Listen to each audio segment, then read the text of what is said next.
everybody. Just practical information before I start. You see on your badge and also in front of you, there's a QR code. And if you scan that one, you'll be led to PRRS.com, and there you will find both these bios of the speakers, but you will also find the abstracts there when you go there now. In a week or so, you'll also find the presentations in PDF. I don't know exactly when it'll be there, so it'll be a good idea to go there every day and check.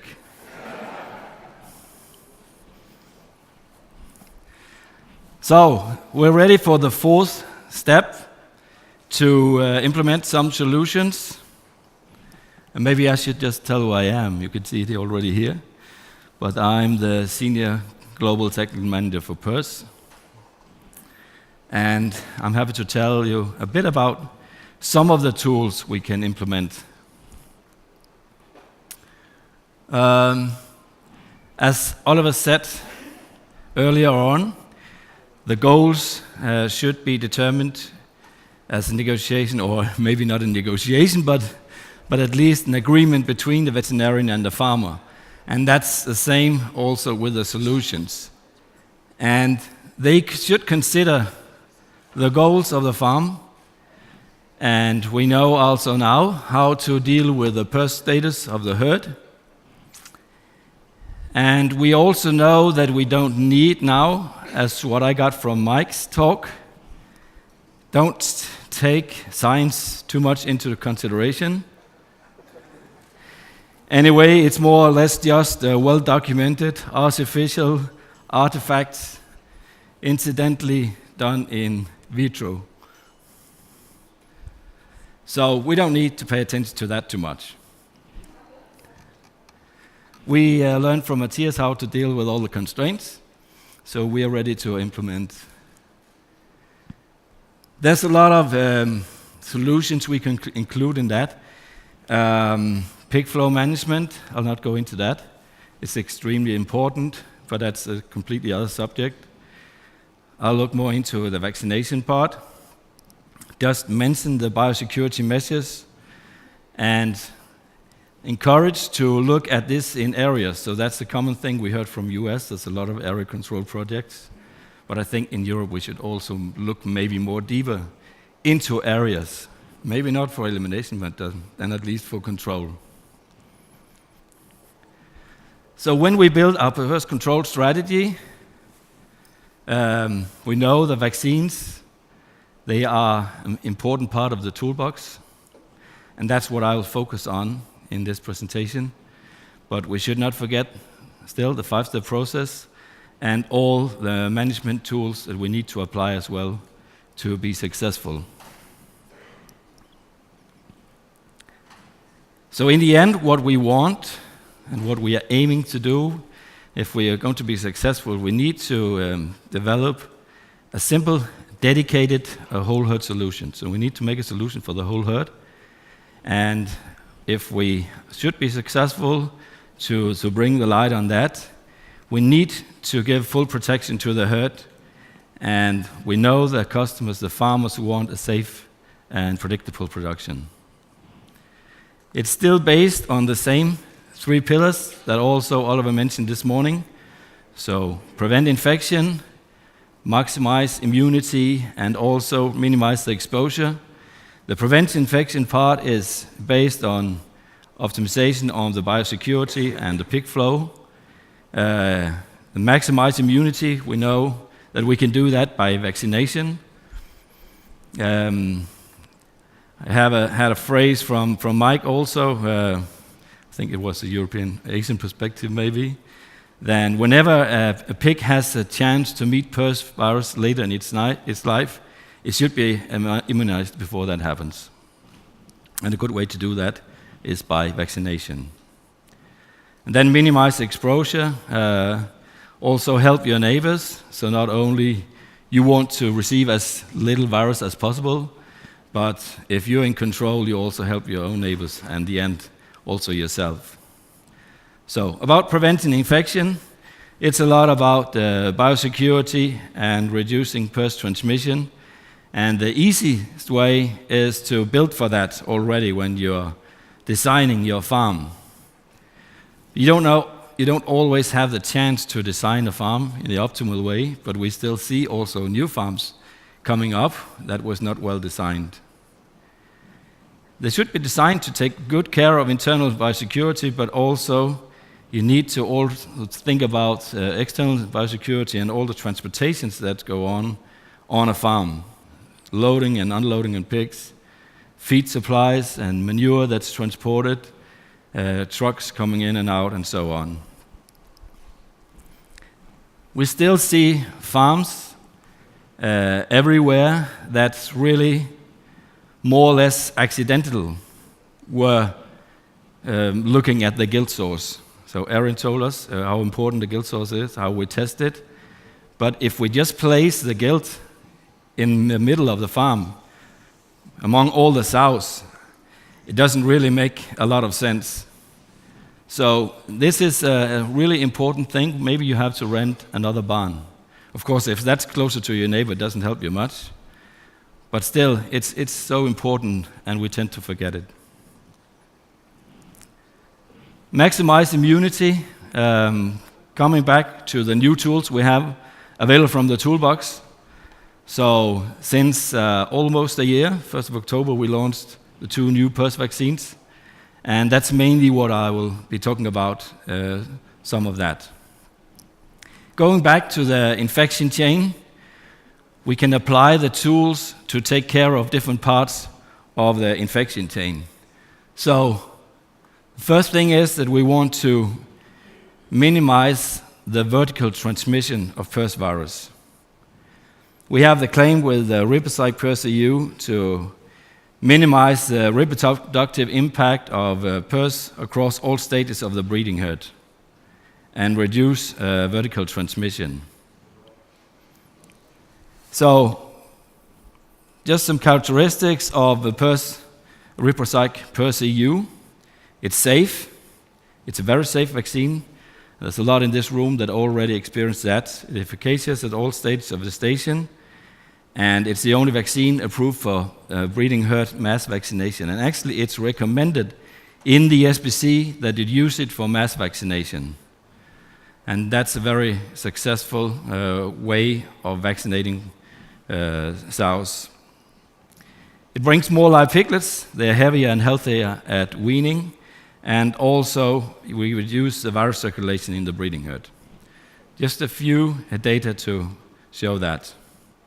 But what is our goal? We want to reduce outbreaks, and we want to improve the reproductive performance, and we also want to improve the nursery and the finishing performance. Some of the first data we have from this, implementing Ribocyte and PRRS, got this from Marius Kunze, and Rolf has been working on the data. It's from 550 sow farm in Germany with Danish genetics, 3-week rhythm. And before they were using Bacillus PRRS in a mass vaccination program, and then changed to Ribocyte PRRS EU. So what you see here with the gray line, it's so the vaccination, the mass vaccination with Ribocyte was taking place here. Then we calculate on a 3-month period of transition, so because you don't expect immediately to see results after implementation of a vaccine. And then you see after this transition period a nice reduction in the percentage of rebreeders. Also, wean per litters went up. And you see the upper and lower control limits, and you see that also the production is actually more stable than it was before. And also the pre-wean mortality went down. So actually from this farm, which is, you could say, maybe an average size farm, not exceptional management, according to Marius, but still they saw a 10% reduction in rebreeders. The pig per litter went up with 0.6, and the pre-wean mortality went down with 8%. And it's still not in an outbreak, it's just changing the program. So we're not talking about an outbreak where we change a lot. It's just the vaccine here. Back to the guilt source. So you could say more or less at the same checking point that Erin showed us before. So where do we check the different stages? That's more or less also the steps where we want to prevent infection coming in. And the guilt source here is extremely important, both to know about it, so know the source and know the status of the gilts when they come in, but also handle them in a different or in a decent way, have them immunized properly, and have a decent acclimatization period. We recommend a 12 weeks acclimatization period. And what you can achieve, this is from a lab study where the gilts were vaccinated before breeding, and then they were challenged at day 90 in gestation. And what we look at here is the proportion of viremic gilts 16 to 29 days after challenge, so at the time of farrowing. And you see a very nice reduction in viremia, both in the gilts but also in the progeny.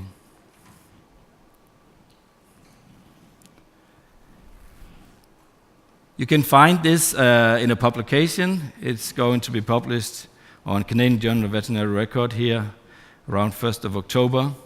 And what we saw from that is that you can significantly reduce the percentage of gilts with the normal clinical findings.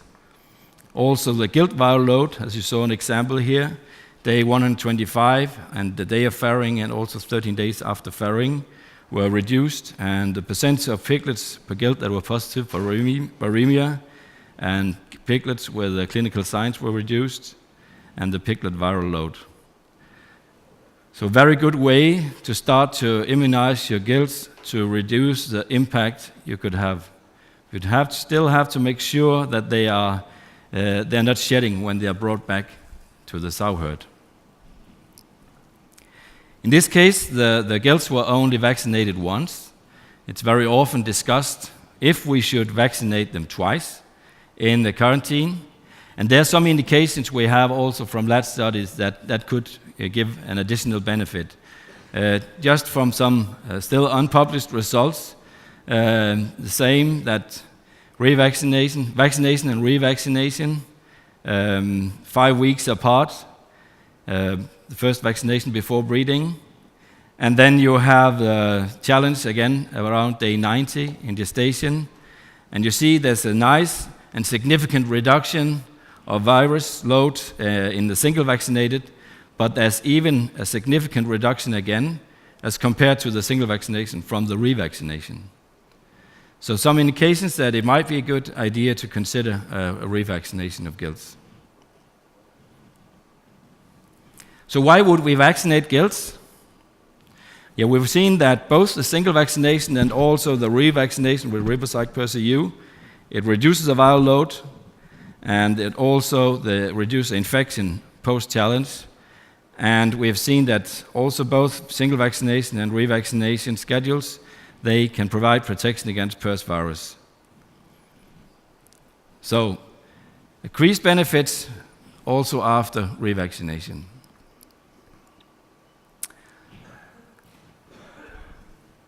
Now to the more exciting part. I've been looking forward to this part, especially. You'll see why in a few moments. Growing pigs. They are by far the highest number of pigs we have around.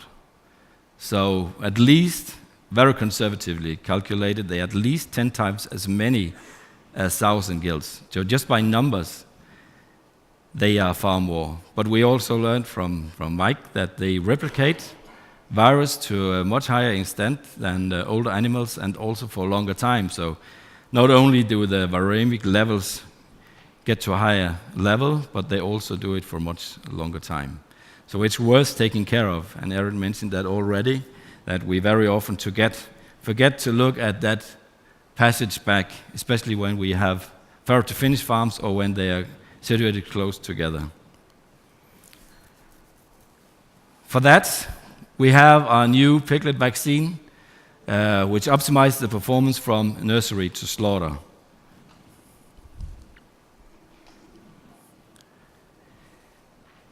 We're down to 167 million pigs unprotected. So we estimate that we protect between 15 and 20% of the piglets in Europe by vaccination at this time point. But that leaves us with 80% of the piglets unprotected that meets the PRRS virus at a later time point in their life, and we didn't do a proper job to immunize them. So a lot of virus to shed. Can we do anything about it? Yes.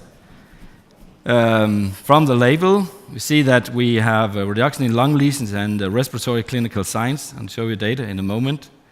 That viremia in pigs that are exposed to the virus is reduced, and also the negative effects on the weight gain. And then we have a reduction of virus load in lung tissues. The normal way we look at this is like this one. So we have some, this is still lab studies. And of course, I know you want to see real field studies, but you'll know in a minute why I showed you this. So normally we present it like this. We have 3 different independent studies here. So it's lab studies. Pigs were vaccinated at 2 weeks of age. And in the first one here, the first study, they were challenged 2 weeks later with a heterologous challenge. In the second study, they were again vaccinated at 2 weeks, but this time they were challenged 3 weeks post-vaccination. And in the third study, vaccinated at 2 weeks and challenged at 4 weeks after vaccination. I'm sorry, I'm always saying 2 weeks, and actually, as you would see from the SPC, it's 17 days. And I know 2 weeks is not 17 days, but you might have to bear with that. So just this is what we're looking at here is just the average daily weight gain from the day of challenge and until the study ended 10 days later because the pigs were euthanized, looking at lung lesions and so on. So in the first, pigs challenged 2 weeks after vaccination. You see there was a difference on 115 grams over the 10 days per day, over the 10 days from challenge to euthanizing. In the second group, they were challenged 3 weeks after vaccination. You had a difference of 178 grams per day and 140 grams per day. You can also see that the average daily weight gain was higher the older the pigs got, of course. From the same study again, looking at clinical signs, in the pigs that were challenged 2 weeks after vaccination, there was a 55% reduction in clinical signs, 33% reduction in clinical signs when they were challenged after 3 weeks, and 84% reduction in the pigs that were challenged after 4 weeks. So we know that even if we have a very, you could say, early onset of immunity, we also know that the more time you have between vaccination and challenge, the better. It takes at least 4 weeks before we have the neutralizing antibody development here. So this is the normal way we look at it, but it could be interesting to see actually what is happening over these 10 days. So we are just showing the figures here at the end of the study.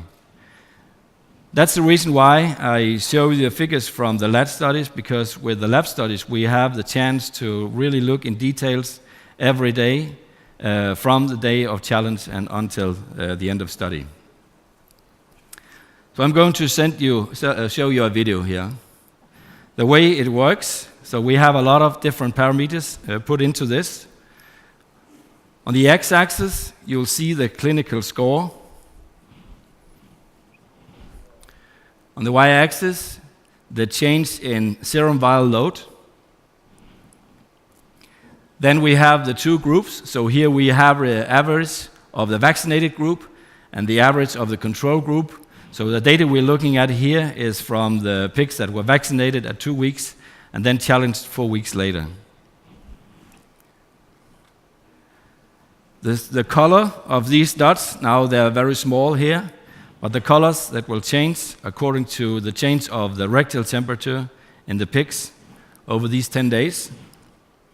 You see the days here. So this was the pigs that were challenged after 28 days. So our clock starts at 28 days and goes until 38 days. And finally, we have the lung lesions. So that's the size of the bubble. So the size of the bubble will change here when you see it go on. So we start at 28 days, and you see immediately after challenge, both groups become viremic. And now you see already here that the colors of the control group are changing, and you see this is the clinical signs, clinical score we're following here. So yes, the vaccinated pigs became viremic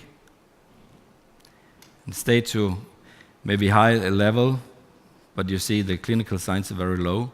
And if you look at the lung lesions, so the size of the bubble is only changing a little. So that's a way to follow. You look mystified. Okay. There'll be more chances. So that was from the nursery. And what you saw from that is that you could expect to see viremia. So even if you're using an ELISA test, that wouldn't help you a lot because, of course, they will have antibodies. But if you do a PCR, you expect to find virus, yes. So now looking at the other end. So here we're looking at pigs at the time of slaughter, so really challenging at late finishing. Again, we're looking at 3 different independent lab studies. The pigs, again, vaccinated at 2 weeks of age. And in these 3 groups, we have them either challenged 20 weeks after vaccination. And in the second group here, you see they were challenged, they were again vaccinated at 2 weeks, and then they were challenged 24 weeks after vaccination. And in the third one, they were vaccinated at 2 weeks and challenged 26 weeks, so half a year after vaccination, with a heterologous PRRS virus. And you can see here from the lung lesions that actually the challenge works quite well. You'll also see that from average daily weight gain. So really good challenge that we're able to make pig sick from it. And in this case, we saw a 47% reduction in histological lung lesions when they were challenged after 20 weeks, 65% challenged after 24 weeks, and 67% reduction after 26 weeks. So even if they were challenged half a year later, a very nice reduction in lung lesions. Average daily weight gain. So half a year after they were vaccinated, they were challenged, and just over the 10 days from challenge and until the pigs were euthanized, the difference in average daily weight gain in the first group was 585 grams per day. So more than 6 kilo, or almost 6 kilo difference over that 10-day period. In the pigs that were challenged after 24 weeks, almost 7 kilo difference just over the 10-day period from challenge until they were killed, and 177 gram difference in the last group. The proportion of viremic animals are very impressive. So this is the figures you see from 10 days after challenge when the pigs were euthanized. In the pigs that were challenged after 20 weeks, 95% reduction of viremia, so almost no viremia. And there were no detectable viremia in the pigs in the 24-week and the 26-week group. So very nice and very impressive. So that's the normal way we present that kind of results. You normally see that maybe in papers. But that's not the whole truth. Actually, they become viremic. I'll show you. So now we have a video again. This time we are looking at the proportion of viremic animals. They are the x-axis. On the y-axis we have the blood viral load. We have again the days. And we have the rectal temperature as the color. So we're starting from day 1 after challenge. And again you see actually that also the vaccinated pigs become viremic. We can see that they have lower levels of viremia than the control pigs. But still, here after 2 and 3 days, they're almost all of them viremic. The control animals, you see that the color is changing. So they are starting to have fever, the rectal temperature is increasing. But now see what happens after 3 days. And now we see the effect of the vaccination. Control pigs, they stay with high levels of blood viremia and the proportion of a viremic animal. So they're still all of them viremic, and the rectal temperature is even increasing. And the vaccinated animals, they clear the virus. So they were viremic at day 3. But when we see here, after 7 days, the vaccinated animals were able to clear the virus from the blood. The lung lesions, it's very clear that they are much higher in the control animals, and they still have fever, they are still affected, and that's probably what we saw reflected in the average daily weight gain.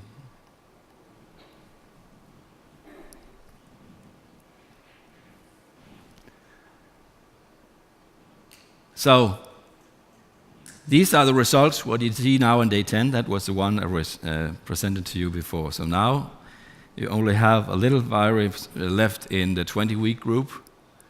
The lung lesions are significantly higher in the non-vaccinated, and they still have high viral load in the non-vaccinated group. So these were averages. And it could be interesting to look at individual pigs. I'm sure we'll learn later on from Dennis that averages does not exist, or something like that. So let's have a look at individual pigs. So what we did do now in the next video, now we only look at 2. So we pooled all of the vaccinated, but you'll see individual dots from each of the vaccinated, and you have individual dots for all of the control. They just have different colors.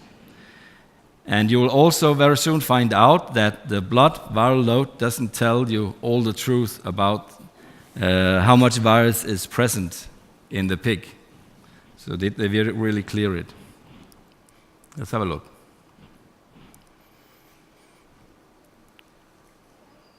Lung viral load on the x-axis, serum viral load on the y-axis.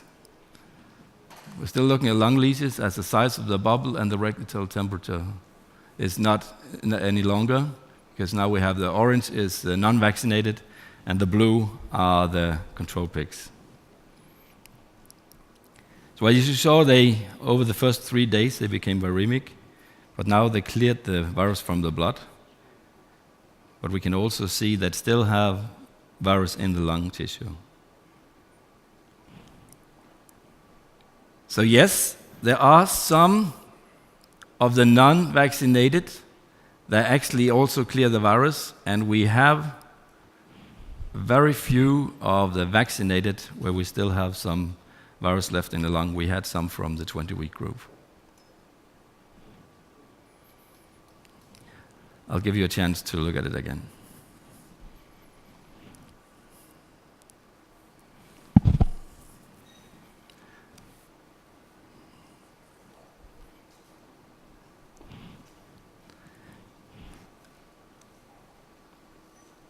So individual pigs, and they clearly behave differently if they're vaccinated compared to control pigs.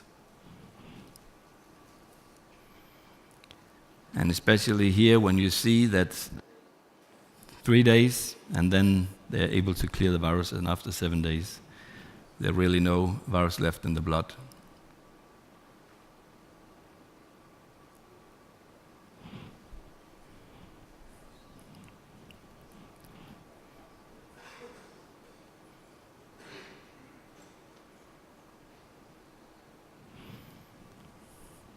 Okay. So why would we vaccinate piglets? So back to the infection chain. Growing pigs, they represent the majority of infected animals, by far.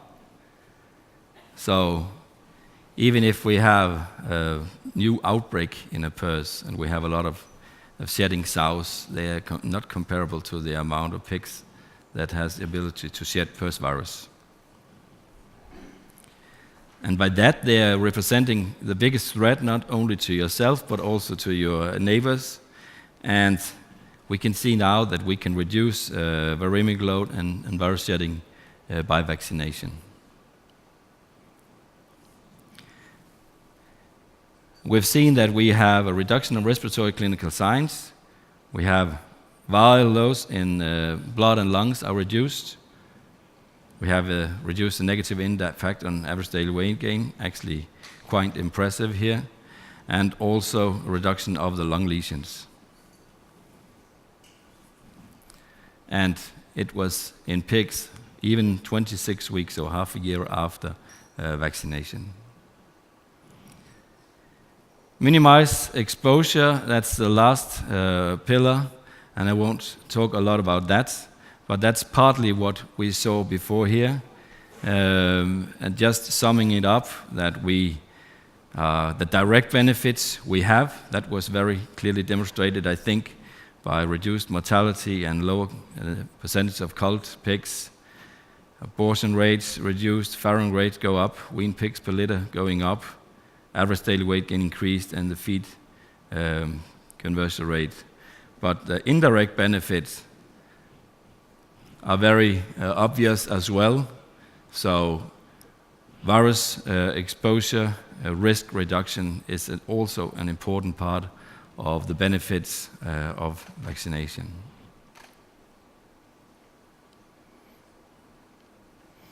And for those of you that are still awake, if you have a clarifying question, we can take it now, or else we will have the discussion after the next presentations. Yeah.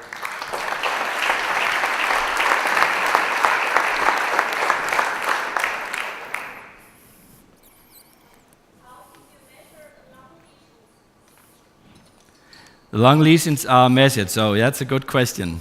So we took a bit of a freedom here, because you saw the evolution of the lung lesions. I guess you are referring to the sizes of the bubbles.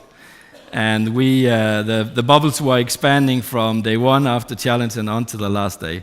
But they were actually only measured the last day, and we're just assuming that we have a progressive increase in lung lesions. I don't know. We didn't scan the pigs to see if that's actually what happens. So you have to bear over with that. It was the artistic freedom we took.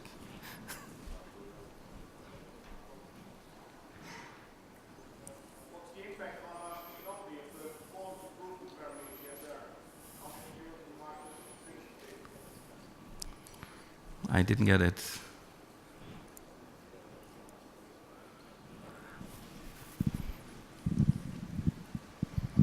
Rathkjen from the Netherlands.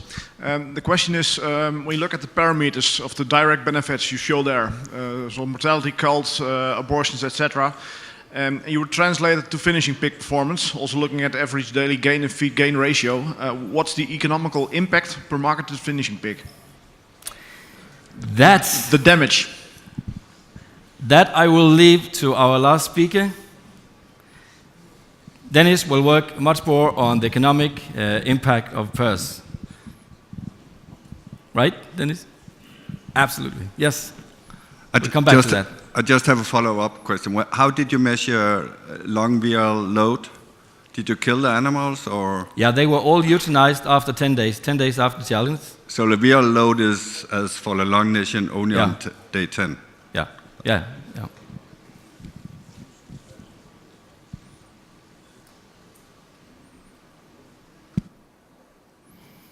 Okay, thank you very much.